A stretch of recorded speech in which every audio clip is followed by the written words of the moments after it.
Dia seorang anak desa. Dia merantau merata dunia. Kemiskinan bukan penghalang. Dia berhijrah perjuangkan Tuhan. Kerana takwanya Tuhan berikan ilmu dan hikmah luar biasa. Kecekapannya membela agama.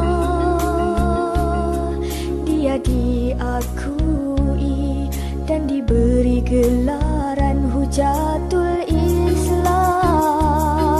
Dia Imam Al-Ghazali, mujaddid dan mujtahid. Ilmu dan amal baiknya jadi panduan seluruh manusia. Islam sebagai cara hidup mudah dilaksanakan, selamat dan menyelamatkan seluruh makhluk dapat pembelaan.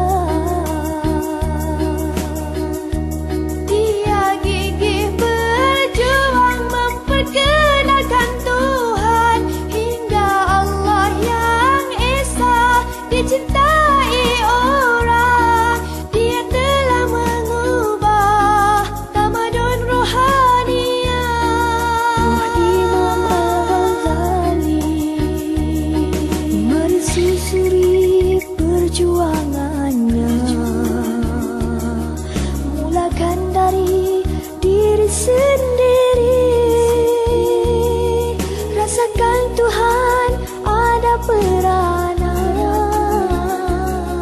Cintailah Tuhan, takutilah Tuhan setiap masa.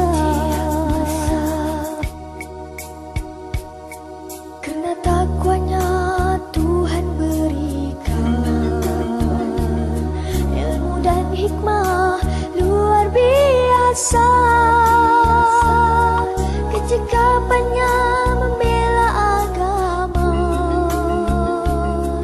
Dia diakui dan diberi gelaran Hujatul Islam.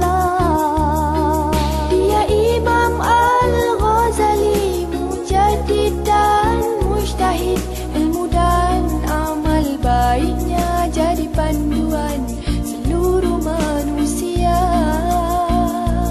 Islam sebagai cara hidup mudah dilaksanakan, selamat dan menyelamatkan seluruh makhluk dapat pembelaan. Dia gigih berjuang memperkenalkan Tuhan hingga Allah yang Esa dicintai orang. Dia telah mengubah tamadun rohania. Imam Al-Ghazali mersusuri perjuangannya, mulakan dari diri sendiri. Rasakan Tuhan ada peranan. Cintailah Tuhan, takutilah Tuhan setiap masa.